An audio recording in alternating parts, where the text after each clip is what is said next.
ते चवीला चांगली असते आणि शरीरासाठी फार पौष्टिक आहे मित्रांनो. तर लहान मुलांनाही दिली पाहिजे आणि आपणही खाल्ली पाहिजे आवर्जून.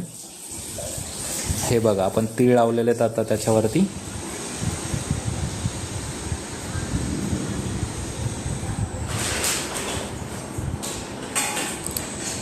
तिळामुळे आपल्या शरीरामध्ये उष्णता वाढते, कारण हा थंडीचा महिना आहे. बघू शकता भाकरी आपली तयार झालेली आहे. तर मित्रांनो, मकर संक्रांतीच्या सर्वांना हार्दिक शुभेच्छा. धन्यवाद मित्रांनो.